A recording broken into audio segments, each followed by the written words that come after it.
Most definitely is. You know what? But it's got to start with the parents, I think, because a lot of times racism isn't something you're just automatically have in you. I just think that all comes from ignorance. A lot of it's passed down from generation to generation, and if people can begin to raise up their kids and re-educate people that are already educated, things can change.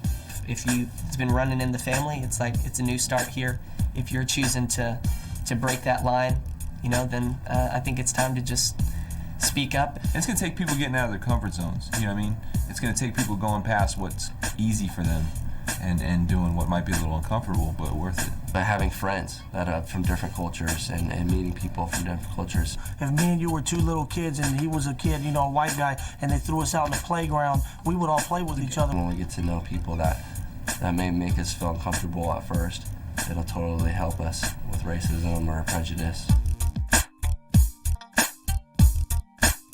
There's been people for years and years that have tried to set out, here's a plan, but I think it basically comes back to exactly what the Bible teaches, and if we would start to grasp that, I think we'd be in good shape, and that's just to love your brother like you would have anybody love yourself. It sounds like the simplest thing in the world, but people just don't get it.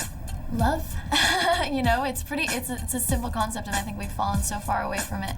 But I think if we love ourselves and love each other and love God enough, then everything else will fall into place, and those things won't even exist. We're called to love everybody, no matter the color of their skin, their rank in society, how much money they have, what kind of car they drive.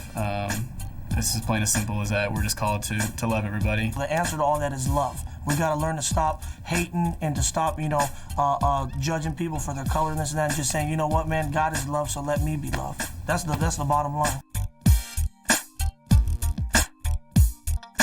As far as racism is concerned, I think that's always going to kind of be there due to sin.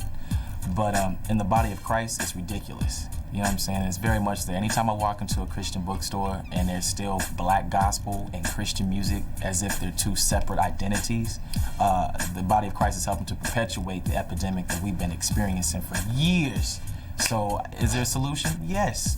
When people understand that God has created us all, He's created no one color better than the other, I think that will level anybody. We have to show them there is no Jew or Gentile, there is no gender, male or female. It's Christ is the number one solution. The solution is us coming together and showing the world how it should be done. Kingdom first.